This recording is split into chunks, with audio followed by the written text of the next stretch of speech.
সর্বোপরি বিষয়টি হচ্ছে যে প্রশ্ন এসেছে যে ইসকনের বা বৈষ্ণব মতে দীক্ষা নেওয়ার পরেও কি মা কালীকে এইভাবে অবজ্ঞা করা যায় বা মা কালীকে ছুঁড়ে বা ঘর থেকে বের করে দেওয়া যায়? ইসকন যে দর্শন বা আপনার যে বর্তমান যে ইসকন গুরু পরম্পরা থেকে যে আদেশ নির্দেশ দিচ্ছে সেটা কি সঙ্গত, যুক্তিসঙ্গত, এরকম একটা ব্যাপারই এসছে। আমি প্রথমত বলবো যে মায়ের একটা রূপ হচ্ছে বৈষ্ণবী। ইসকন মাকে বৈষ্ণবী বলেন, এটা মায়ের একটা রূপ, জগন্মাতার একটা রূপ। তার মানে মা শুধুই বৈষ্ণবী এটা নয়, বিষ্ণুও তো একটা জায়গায় বৈষ্ণব হয়েছেন। কৃষ্ণ থেকে কৃষ্ণ মতাবলম্বী যদি হয় তাহলে সে বৈষ্ণব কি করে হয়? সে তো হবে কৈষ্ণব, কৃষ্ণব হবে বা কৃষ্ণব হবে বা কিছু একটা এরকম হবে। কিন্তু বৈষ্ণব হলেন কেন? বিষ্ণুর সাথে সম্পৃক্ত শব্দটি এসেছে, বিষ্ণু জানাতি বৈষ্ণব। আরও অনেক ব্যাখ্যা আছে। যিনি বিষ্ণুকে জানেন তিনি বৈষ্ণব, যিনি বিষ্ণুত্ব লাভ করেছেন তিনি বৈষ্ণব, যিনি বিষ্ণুর আদর্শ মানেন তিনি বৈষ্ণব। অনেক ব্যাপার আছে। আবার যিনি শৈব দর্শনকে, শিবকে উপাসনা করেন তিনিও বৈষ্ণব, শৈব সহ। এই জন্যে এখানে কিন্তু বিষ্ণু স্বয়ং বৈষ্ণব হয়ে উঠেছেন। আবার একদিকে শিব কিন্তু বৈষ্ণব হয়ে উঠেছেন, কারণ তিনি বিষ্ণুকে উপাসনা করেন, তার ইষ্ট দেবতা বলেছেন। বিষ্ণুর ইষ্ট দেবতা কিন্তু আবার শিব। তাহলেও এখানে কিন্তু বিষ্ণু তাহলে শৈব হয়ে উঠেছে। তার মানে যিনি প্রকৃত বৈষ্ণব হতে চান তাকে শৈব হয়ে উঠতে হবে, শাক্ত হয়ে উঠতে হবে। আর যিনি শৈব হতে চান তাকে বৈষ্ণব বা শাক্ত হয়ে উঠতে হবে। আমার গুরু মহারাজের একটা কথা দিয়েই বলি, সনাতন ধর্মের বা মনুষ্যত্বের বা ধর্মের পূর্ণত্ব হচ্ছে এটাই: শাক্তের আত্মশক্তি, শৈবের জীব কল্যাণ আর বৈষ্ণবের অতীন্দ্রিয় প্রেম। এই তিনকে একত্রীকরণ করে হয় ধর্মের পূর্ণত্ব, মনুষ্যত্বের পূর্ণত্ব, সাধনের পূর্ণত্ব। এবার আপনাকে বুঝে নিতে হবে আপনি কি প্রক্রিয়াতে সাধনা করবেন। এক একটা মতাবলম্বী মানুষ, পরম্পরা, সম্প্রদায় ভিন্ন ভিন্নভাবে ব্যাখ্যা করেছেন, কিন্তু সার্বজনীন সব কিছুর আগে মনে রাখতে হবে মানবিকতা, প্রেম, মহব্বত এবং সার্বজনীন বিষয়, সর্বজনগ্রাহী। এখন আপনাকে শাক্ত সাধনা, শাক্ত মতে অর্থাৎ আত্মশক্তি বৃদ্ধির জন্য শাক্ত মতকে গ্রহণ করতেই হবে। অর্থাৎ মা কালী হচ্ছে শক্তি তত্ত্ববাদ, শক্তিকে কেউ অগ্রাহ্য করতে পারে না। তারপরে হচ্ছে শৈবের জীব কল্যাণ, অর্থাৎ জীবের জন্য কল্যাণমুখী মানসিকতা থাকবে। শুধুই আমার আত্মমুক্তি কিন্তু জীবের কল্যাণ নেই, বিশ্ব কল্যাণ নেই। অন্তিমে শৃণ্বন্তু বিশ্ব অমৃতস্য পুত্রাহ, সবাই এই বিশ্ব অমৃতের পুত্র। ভাবতে পারছেন এই বিশ্বের সাথে সম্পৃক্ততা রয়েছে। আর তৃতীয়ত হচ্ছে বৈষ্ণবের অতীন্দ্রিয় প্রেম, আপনার ভেতরে প্রেম লাভ করতে হবে। এই তিন একত্রিত হলে আপনি পূর্ণত্ব লাভ করবেন। এইটা হচ্ছে একটা অদ্ভুত সিদ্ধান্ত, এটা অনেকেই জানেন না। যাই হোক, এখন আমি এখানে সঙ্গত কয়েকটি কথা বলবো কালী এবং কৃষ্ণ সম্পর্কে। কারা কোন সম্প্রদায় কি মানেন, কি বিশ্বাস করেন, সেটা আমার ব্যক্তিগত কোনো বিক্ষেপ বা আক্ষেপ কিছুই নেই। কিন্তু আমি যেটা জানি বা শাস্ত্র যে সিদ্ধান্ত দিয়েছে সেটা আপনাকে মানতে হবে। এবং মহাপুরুষগণ কি বলছেন, প্রথমেই আমি মহাত্মা মহাপুরুষ সাধক রামপ্রসাদের একটা বাংলা কথা দিয়েই বলবো, বাংলা গানের কথা। কালী ব্রহ্ম জেনে মর্ম, ধর্ম সব ছেড়েছি। রামপ্রসাদ কি বোকা ছিল, মূর্খ ছিল? তিনি স্বয়ং মা কালীর সাথে কথন বচন করতেন, অনেক ব্যাপার আছে। রামপ্রসাদের দর্শন বা তার সঙ্গীতকে কেউ অবজ্ঞা করার ক্ষমতা এখনো বিংশ শতাব্দীতে কেউ জন্ম নেয়নি, ভেবে ফেলুন। আমি এবার চলে যাব ঠাকুর রামকৃষ্ণ পরমহংসদেবের কথায়। তিনি কি বলছেন, যিনি ব্রহ্ম তিনি কালী, ইহারা অভিন্ন। একথা শ্রী ঠাকুর রামকৃষ্ণ পরমহংসদেব বলছেন। আমি এনাদের কথা ছেড়ে দিলাম, কমলাকান্ত, রাজা রামকৃষ্ণ প্রমুখ, সর্বানন্দ প্রভৃতি মহাপুরুষগণের আত্মদর্শনের মাধ্যম দিয়ে সিদ্ধান্ত উঠে এসেছে যিনি কালী তিনি ব্রহ্ম, যিনি শিব তিনি কৃষ্ণ, ইহারা অভিন্ন। এবার আমরা যাব শাস্ত্রীয় সিদ্ধান্তে। কি শাস্ত্রীয় সিদ্ধান্তে? আমরা চলে যাব বৈষ্ণবীয় সিদ্ধান্তে। তারপরে আমি শাক্তবাদের কথা তো অবশ্যই বলবো। বৈষ্ণবী সিদ্ধান্তে বলি, গৌড়ীয় বৈষ্ণব দর্শনের ভেতরে তিনখানা মুখ্য গ্রন্থ আছে: শ্রী চৈতন্য চরিতামৃত, শ্রী চৈতন্য মঙ্গল, শ্রী চৈতন্য ভাগবত। শ্রী চৈতন্য ভাগবত বৃন্দাবন দাস ঠাকুরের লেখা। সেখানে হরিদাস ঠাকুরের বিখ্যাত একটা উক্তির কথা বলছি।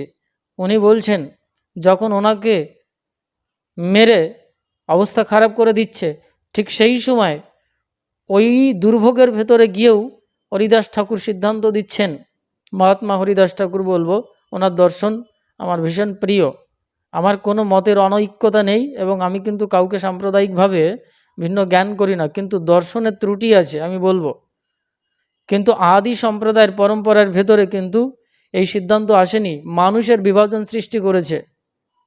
মাঝখানে একটা কথা না বললেই নয়, চৈতন্য মহাপ্রভু আসার আগের রাস্তা পরিষ্কার করবার জন্যে পশ্চিমবঙ্গে কিন্তু আবির্ভাব ঘটেছিল চণ্ডীদাস, মহাত্মা চণ্ডীদাসের, রামী রজকিনীর। সেখানে একটা বিখ্যাত উক্তি আছে, সবার উপরে মানুষত্ব, তাহার উপরে নাই। গোলক উপরে মানুষ বসতি, তাহার উপরে নাই। মানুষ ভাবেতে বসতি করিলে তবেই সে মানুষ পায়। মানুষ হওয়া বহুত কঠিন কি বাত। ধর্মের তত্ত্ব, আধ্যাত্মিক তত্ত্ব অনেক কঠিন জিনিস। আগে জীবনমুখী হন, তারপরে ধর্মমুখী, ঈশ্বরমুখী। আগে জীবনকেই জানেননি, ঈশ্বরমুখী হবেন কি করে? আগে আপনার জীবনকে জানুন, আপনি কে। আত্মানাম বিদ্ধি, শ্রীমদ্ ভাগবত গীতার কথা বলা হয়েছে। ভগবান শ্রীকৃষ্ণ গীতায় বলেছেন, আত্মানাম বিদ্ধি, আত্মাকে জানো অর্জুন, হৃদ্দেশে অর্জুন তিষ্ঠতি।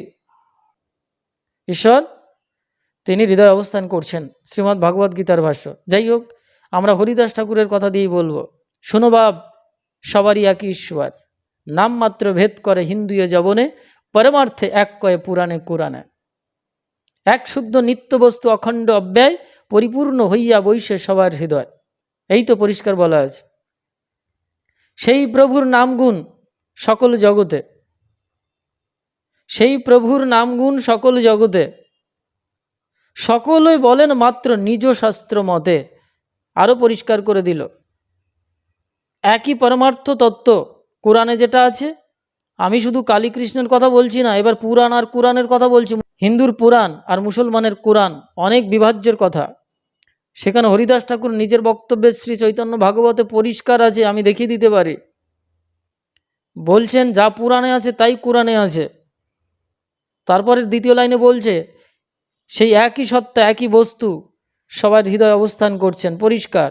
তারপরে শেষ লাইনে পরিষ্কার বলেছেন যে সেই প্রভুর নামগুণ সকলে জগতে, সকলে বলেন মাত্র নিজ শাস্ত্র মতে।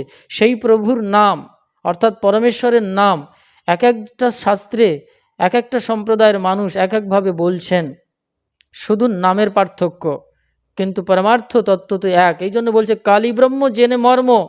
এই মর্ম জেনেছি, কালী ব্রহ্ম। ধর্মাধর্ম, ধর্ম অধর্ম সব ছেড়েছি। এবার বুঝুন রামপ্রসাদের সিদ্ধান্ত কতটা অকাট্য সিদ্ধান্ত। আমরা চলে যাব চৈতন্য ভাগবতের আরও একটা সিদ্ধান্তে। সেটা কোথায়? যখন শ্রী চৈতন্য মহাপ্রভুর ভেতরে শাক্তাবেশ এসেছিল, উনি যখন শক্তিভাবে প্রবেশ করেছিলেন, তখন উনি অর্থাৎ জগন্মাতার রূপ পরিগ্রহ করেছিলেন, সেই মহাভাব তার ভেতরে জাগ্রত হয়েছিল। তখন সেখানে সমগ্র বৈষ্ণবগণ যারা ছিলেন তারা কিন্তু মহামাতৃকা জগন্মাতার স্তুতি করেছিলেন, আর চৈতন্যদেবের স্তনপান, দুগ্ধামৃত পান করেছিলেন। এবং সেখানে কিন্তু ঘোষণা করা আছে, ব্রহ্মা বিষ্ণু মহেশ মা তুমিই সব, তোমার ইচ্ছাতেই সব কিছু হয়। সেখানে স্তোত্রম বা সেই পয়ার ছন্দে বা শ্লোকে যেটা বলা আছে সেটা কিন্তু আছে। আমি উদ্ধৃতি দিতে পারতাম, আপনারা খুঁজে নেবেন বা পরে যোগাযোগ করলে আপনারা পেয়ে যাবেন। এটা হচ্ছে বৈষ্ণবীয় সিদ্ধান্তের গৌড়ীয় দর্শনের আমি এখানে কথা বলছি। আমি শ্রী জীব গোস্বামীর একটা কথা বলবো, যিনি ষড় গোস্বামীর ভেতর একজন মুখ্য গোস্বামী, শ্রী জীব গোস্বামী। তিনি কি বলছেন? তিনি গৌতমীয় তন্ত্রের সিদ্ধান্ত থেকে টিকা করে নিয়ে এসেছেন, ইয়া কৃষ্ণ শৈব দুর্গা স্যাদ, ইয়া দুর্গা কৃষ্ণ এব সোহা। অর্থাৎ যিনি কৃষ্ণ সেই আবার দুর্গা, আবার যেই দুর্গা, ইয়া দুর্গা কৃষ্ণ এব সোহা, সেই আবার কৃষ্ণ। এই কথা জীব গোস্বামী স্বীকার করেছেন। আমি জানি না কোন সম্প্রদায়ের মানুষ, নাম না নিয়েই বলবো, তারা কেন এইটা সম্প্রচার করছেন এবং তারা কি তত্ত্ব দর্শন করেছেন। তারা কৃষ্ণকে দর্শন করেছে, কালীকে দর্শন করেছেন। আমরা হয়তো দর্শন করিনি, কিন্তু শ্রী রামকৃষ্ণ পরমহংসদেব কালী এবং কৃষ্ণকে উভয়কে দর্শন করেছিলেন। রামপ্রসাদ দর্শন করেছিলেন। জীব গোস্বামী জেনেই তো বলেছেন, নাকি গাঁজা খেয়ে এটা লিখে গেছেন। জৈন ধর্মে, বৌদ্ধ ধর্মে শাক্তবাদ এসেছে, এগুলো অস্বীকার করা যায় না। মহাভারতে, রামায়ণে শাক্তবাদ সুস্পষ্ট। এবং মহাভারতের আমরা এখানে চলে যাব অর্জুনের কথায়, যেখানে ভগবান শ্রীকৃষ্ণ যখন রণক্ষেত্রে অর্থাৎ কুরুক্ষেত্র যুদ্ধের সময় জয়লাভের জন্য অর্জুনকে উপদেশ দিয়েছিলেন, যুদ্ধের প্রাককালে অর্থাৎ প্রারম্ভিকে, অর্থাৎ 30 পর্বের 23 অধ্যায়ে ভগবান শ্রীকৃষ্ণ অর্জুনকে বলেছিলেন যে তুমি ভগবতী দুর্গার স্তুতি করো। কুরুক্ষেত্র যুদ্ধ জয়লাভের জন্য, সাফল্যের জন্য তুমি তার স্তুতি করো, প্রণাম করো, তার প্রার্থনা করো। ভগবান শ্রীকৃষ্ণ 23 অধ্যায় অর্থাৎ 23rd চ্যাপ্টার ভীষ্ম পর্বে এই কথাটা নাও বলতে পারতেন। মহাভারত থেকে কি এই 23 অধ্যায়টা কি উঠে দিতে হবে? আর ভগবান শ্রীকৃষ্ণের অর্জুনের সাথে যে কথোপকথন দুর্গাস্তুতিকে নিয়ে, সেটাকে উঠিয়ে দিতে পারবে কোনো সম্প্রদায়ের মানুষ? যারা এটা বলছেন তারা ভালো করে পড়াশুনো করুন, এটা ঠিক নয়। তারপরে মহাভারতের আরেকটি জায়গায় যখন 14 বছর বনবাসের পরে 1 বছর অজ্ঞাতবাসে যাচ্ছেন যুধিষ্ঠির বা পঞ্চপাণ্ডবাদী যারা রয়েছেন, যখন বিরাট রাজ্যে গিয়ে তারা সিক্রেসি মেনটেন করবেন, গোপনীয়তাটা নিয়ে থাকবেন, সেই 1 বছরের অজ্ঞাতবাস যাতে নষ্ট না হয়ে যায় তার জন্য সেখানে যুধিষ্ঠির দুর্গাস্তব করছেন, পরিষ্কার রূপে বলা আছে। এবং সেটাও কিন্তু সাধারণের পরামর্শ এটা হয়নি, ঋষিদের পরামর্শে কিন্তু এটা করেছিলেন যে তুমি যুধিষ্ঠির দুর্গাস্তব করো পঞ্চপাণ্ডবাদী যা। তাহলে এটা পরিষ্কার ঘোষণা হয়েছে। আমি বৈষ্ণবী সিদ্ধান্তের অনেক উদ্ধৃতি দিতে পারি যেখানে পরিষ্কার রূপে ঘোষণা করা হয়েছে।